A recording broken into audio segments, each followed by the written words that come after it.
Que o Senhor possa ter misericórdia de mim e me usar para levar boas novas à amada igreja. Então o tema é amigo, né? Então eu fiz o Senhor trouxe ao meu coração o tema o amigo Jesus, uma amizade com condição. Se os irmãos quiserem acompanhar, em João 15, 14.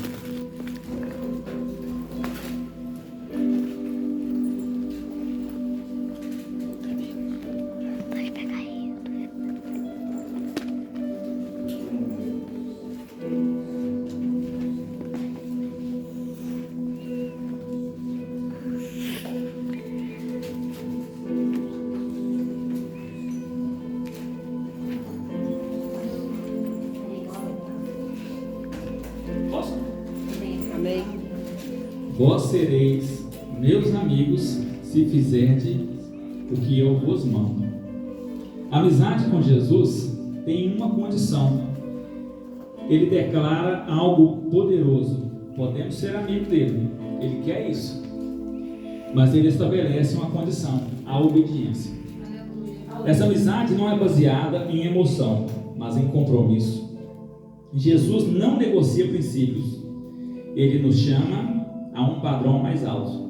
Ele nos eleva do padrão de servo para amigo. Mas em momento algum, ele tira a responsabilidade de nós sermos servos dele. E muitas vezes a gente pode confundir quando nós temos uma relação com um patrão, ou com uma pessoa superior no trabalho, ou com o pai ou com a mãe, e já achar que nós temos o mesmo nível de hierarquia. E não pode ser.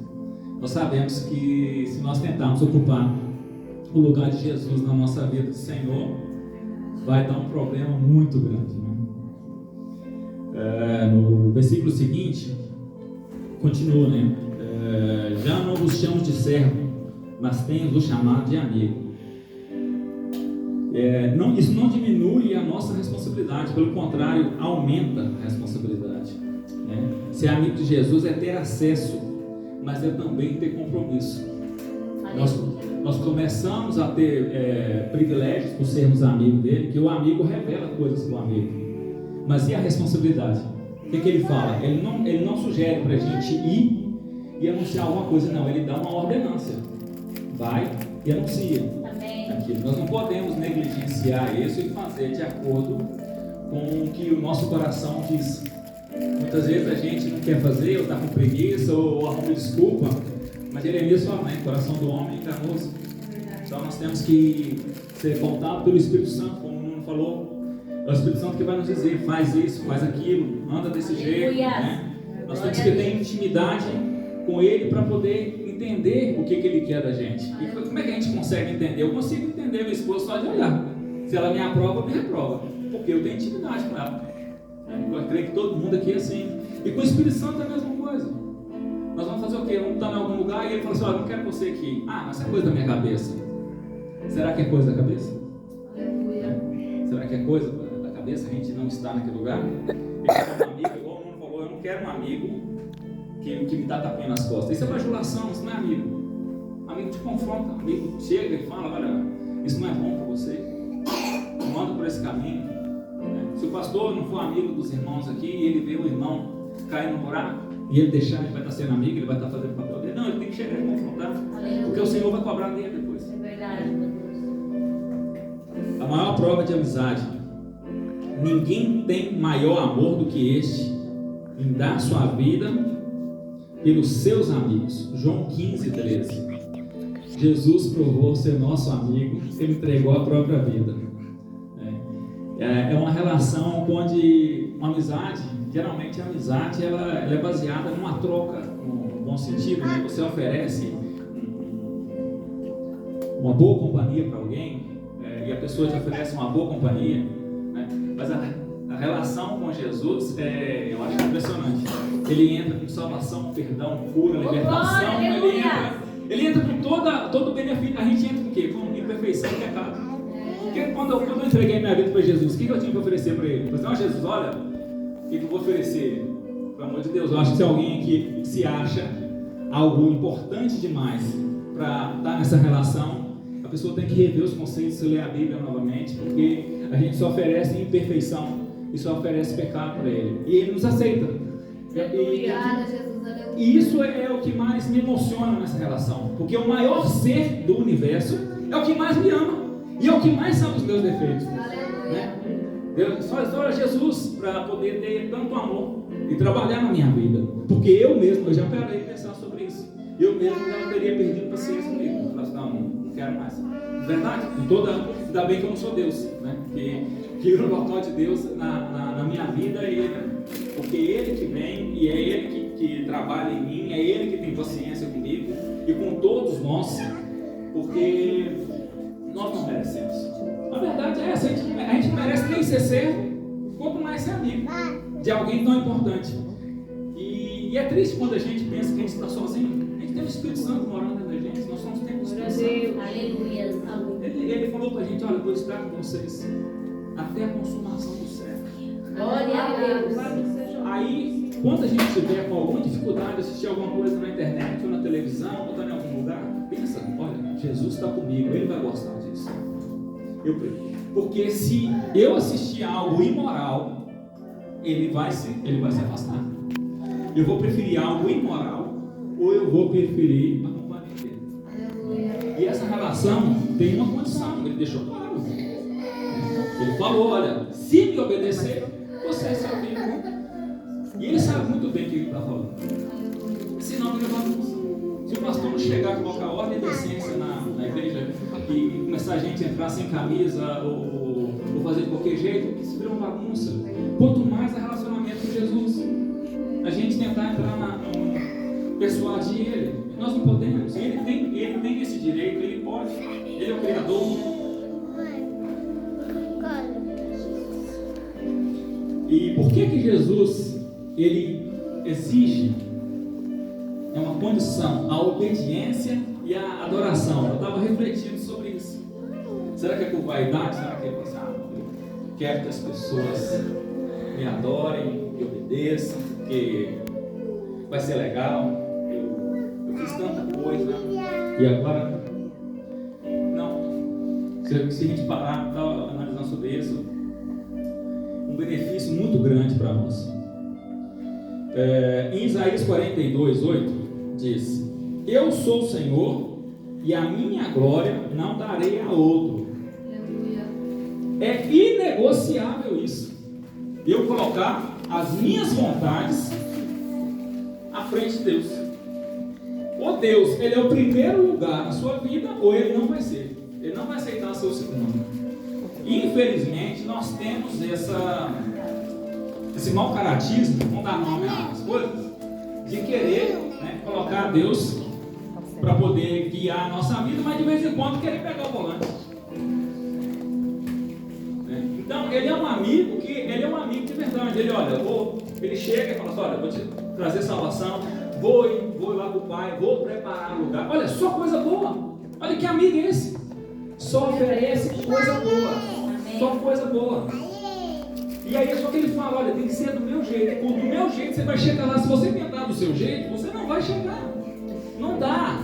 É impossível. Eu sou o caminho, a verdade e a vida. Ninguém vê o Pai senão por mim. Não tenta colocar o outro. Não sou um dos caminhos. A porta não passou por reforma. A porta é estreita. Né? Então nós temos que entender que Ele não vai dar a glória dele para outro. Ele está falando de outras religiões, de outras que também tem esse problema gravíssimo. Mas eu estou falando da nossa vida. Qualquer pessoa colocar minhas filhas no lugar de Deus, Ele não vai aceitar. Se eu colocar minhas vontades no lugar de Deus, Ele não vai aceitar. Então é Ele o primeiro lugar. Ele não vai dar a glória dele para ninguém. Deus não precisa de nós. Ele exige adoração, porque quando nós adoramos algo, essa adoração nos transforma. E como diz 2 Coríntios 3,18, nós somos transformados de glória em glória. Adorar não é para suprir uma carência de Deus. Adorar é para nos moldar ser parecido com ele. Aleluia. Se você pega uma pessoa com cabelo grande, camisa com a nome de banda, cheio de corrente, você logo vai saber que é o roqueiro. Ele está parecido com aquilo que ele adora. Você pega um adepto do Benfica, do esporte, seja de quem for, e vê a tatuagem lá do Benfica, a camisa, você logo sabe, nossa, esse é benfiquista mesmo, esse ou esportinguista.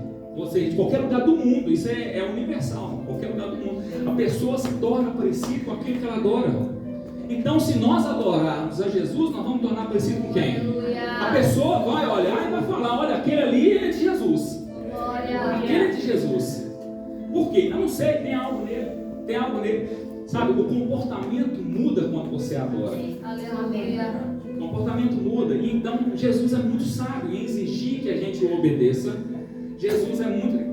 Falar que ele é sábio, deixa eu ver no molhado, né? Mas eu tenho que falar, ele é muito sábio em falar que eu não divido a glória. E o beneficiado é a gente. A glória é dele. Ele vai continuar sendo Deus. Nada vai mudar para ele. Se eu adorar ele ou eu não adorar, o que vai mudar na vida dele? Nada. Ele vai continuar rei eterno, Deus imortal, comandando o universo. Né? E quem vai ganhar ou quem vai perder com as decisões que eu tomar? Vai ser só eu. E como é que desenvolve uma amizade? A fé vem pelo ouvir, já diz Romanos 10:17. Orar sem cessar, 1 Tessalonicenses 5:17. O relacionamento precisa de comunicação. Quando eu oro, eu falo com Deus. Quando Deus fala comigo, é através da Bíblia. Sem comunicação, não há relacionamento. A intimidade faz muita diferença. Jó 42:5, Jó diz: antes eu conhecia só de ouvir. Há dois tipos de pessoas: as que ouvem falar e as que conhecem. E essa intimidade muda tudo. Eu creio que eu conheço o Nuno antes da esposa dele, né? Mas ela tem mais intimidade com o Nuno do que eu. Então, se eu falar algo do Nuno aqui, beleza, eu vou falar alguma coisa rasa, porque a responsabilidade, a vida nos mantém com amor um pelo outro, mas mantém distante. Eu não tenho tanta intimidade com ele. Mas se a esposa falar coisas dele aqui, a pessoa vai ficar emocionada, porque ela conhece ele a fundo. Vão perceber que ela conhece ele a fundo, porque ela se relaciona com ele, e vão conhecer o que eu conheço, vai saber que eu conheço ele, né, um pouco, justamente por causa disso. Eu lembrei, quando eu estava escrevendo sobre isso, uma situação uma história que contaram uma vez, que estava tendo uma formatura, creio que era no Brasil isso, e uma pessoa foi chamada para falar durante a formatura, falar sobre os alunos, ou falar sobre a festa, sobre o curso, não sei. E aí chegou uma pessoa e disse as seguintes palavras: o Senhor é o meu pastor e nada me faltará. Deitar-me faz em verdes pastos. Guia-me mansamente a águas tranquilas. Refrigera minha alma, guia-me pelas veredas da justiça. Por amor do teu nome, ainda que eu ande pelo vale da sombra da morte, não temerei mal algum, porque tu estás comigo, a tua vara e o teu cajado me consolam. Prepara-me uma mesa perante a mim, na presença dos meus inimigos. Unge a minha cabeça com óleo, o meu cálice transborda. Certamente que a bondade e a misericórdia me seguirão todos os dias da minha vida, e habitarei na casa do Senhor por longos dias. Essa pessoa, ela foi aplaudida. É um texto lindo. Quando ela leu isso, ela foi aplaudida. E tinha uma outra pessoa que falou logo em seguida, que era um amigo de Jesus. Aí o Espírito Santo falou assim: fala o Salmo 23. Eu acabei de ler o Salmo 23. E a pessoa começou mas eu vou falar o Salmo 23, sendo que alguém acabou de falar o Salmo 23. Eu não posso fazer isso, vai parecer que eu estou copiando a pessoa. E aí o Espírito Santo falou assim: fala o Salmo 23. Ele falou: não vou falar o Salmo 23, porque ele não tem como falar o Salmo 23. Vou falar o Salmo 23, a pessoa acabou de falar o Salmo 23, vão rir de mim. O Espírito Santo falou assim: fala o Salmo 23. E aí a pessoa obedeceu. E ele não foi aplaudido, porque as pessoas começaram a chorar. Porque um falou daquilo que ouviu, daquilo que ouvia as pessoas falar. O outro falou daquele, o pastor, o Senhor é meu pastor, que ele conhecia, que ele vivia. Então, emocionou. E eu fiquei imaginando, se fosse o Davi falando o Salmo 23 aqui pra gente, ele ia falar assim: sabe o Senhor? Ele é o meu pastor. Nada ele vai me deixar ter falta. Ele me guia, ele me faz deitar ainda em pastos verdes, ele me guia mansamente por águas tranquilas, ainda refrigera minha alma, guia-me pela vereda da justiça, com o amor do teu nome. Esse é o meu pastor. Ainda que eu ande pelo vale da sombra da morte, não vou ter medo de nada. Ele vai estar comigo? Eu vou ter medo para quê?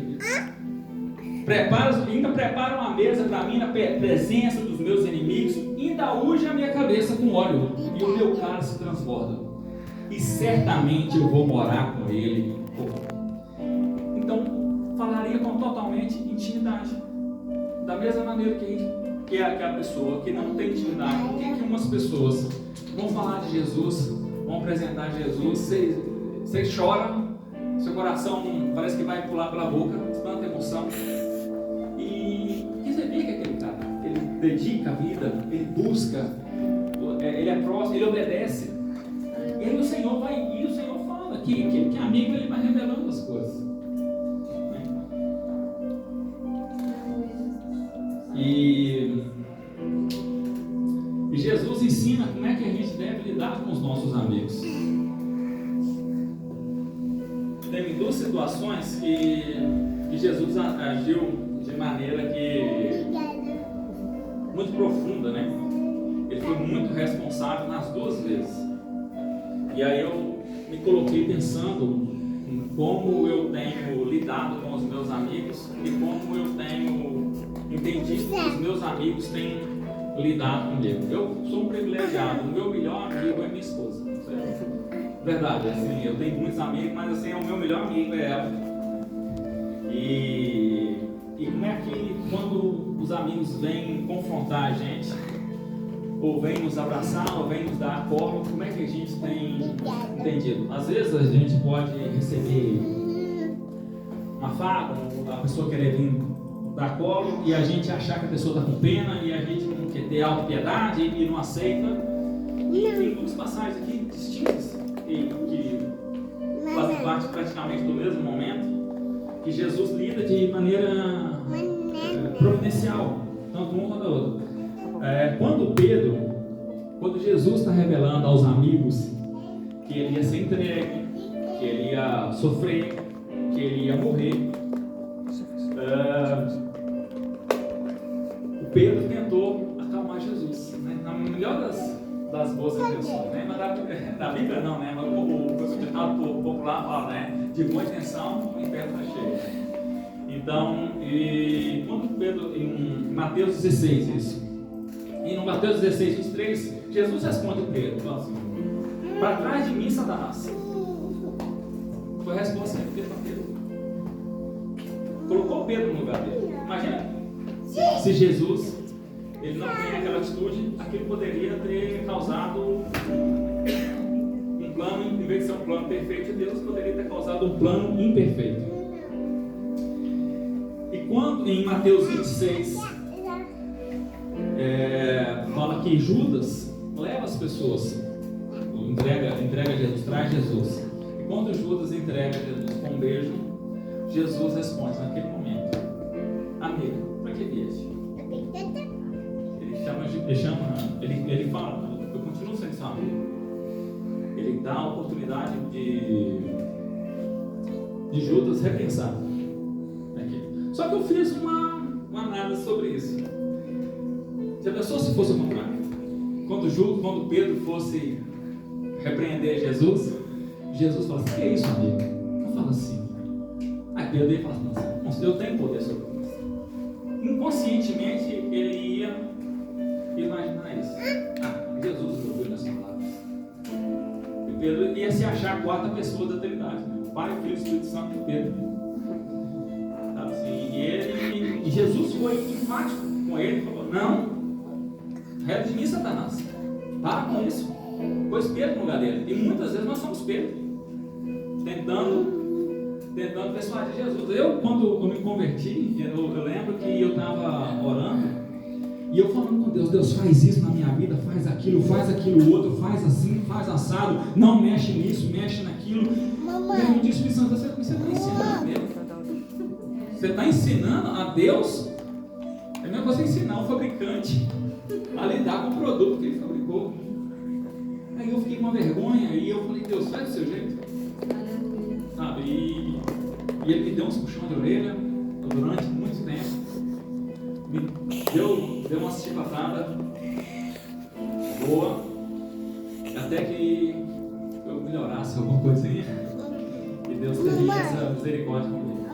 E ao mesmo tempo, quando Judas, nós sabemos que Judas saiu para tentar contra a própria vida, e Jesus chamou ele de amigo e tratou ele com carinho. Já pensou se Jesus vira para Judas naquele momento assim: arreda de mim, Satanás? Pô, o cara já estava saindo para cometer a besteira. A conta ia ficar para quem? Para Jesus. Judas se matou porque Jesus chamou de Satanás. O homem já estava ferido e Jesus foi salvo. Jesus tentou recuperar aquela vida ainda. E o Judas teve as escolhas dele. Então, quando a gente recebe colo, carinho de um amigo, não podemos ser orgulhosos. Entender que aquele amigo, ver que naquele momento nós precisamos sim, de um colo, não precisamos de um puxão de orelha. Mas quando a gente recebeu um puxão de orelha também, nós temos que entender que a gente merecia aquele puxão de orelha. E eu gostaria, já estou quase finalizando, de fazer duas reflexões. A primeira é o perigo de rejeitar essa amizade. Porque nós temos, não é uma imposição ser amigo de Jesus. Ser amigo de Jesus, ele nos deixa escolher. A gente pode, não pode, tem que obedecer ou não. As condições são dele. Quando a gente decide abraçar as nossas vontades, em Romanos 1,26 fala que Deus entrega a gente as nossas paixões. E aí a gente vê, é só dar uma olhada ao redor do mundo e ver como as coisas andam. O que as pessoas têm feito, escolhendo mais esse mundo do que escolhendo o Criador. Então tem uma série de consequências que acontecem na nossa vida quando nós abrimos mão de ser amigos de Jesus. Nós estamos abrindo mão de uma série de coisas. E a outra reflexão é a seguinte: queria que a igreja pensasse sobre essa pergunta. Eu achei ela fenomenal. Um dia eu li e ela nunca mais saiu da minha cabeça. Se vocês tivessem com um grupo de amigos e fossem abandonados para ser entregue, para apanhar, para ser preso e para morrer, e passado um tempo vocês tivessem a oportunidade de encontrar esses amigos que te abandonaram, sinceramente, o que nós diríamos para esses amigos? Jesus teve essa oportunidade. Jesus foi abandonado, Jesus sofreu, Jesus foi preso, Jesus foi cuspido, sofreu todo tipo de humilhação. E os amigos estavam com ele na hora que ele foi preso. E quando ele reencontra os amigos, ele diz: paz seja convosco. Eu gostaria que a igreja refletisse sobre o nosso comportamento com Jesus e o nosso comportamento com os irmãos, e pensasse sobre isso. O que nós temos feito com os nossos amigos, como nós temos tratado os nossos amigos, como nós temos recebido o tratamento dos nossos amigos, e principalmente do nosso maior e melhor amigo, que é Jesus. Amém.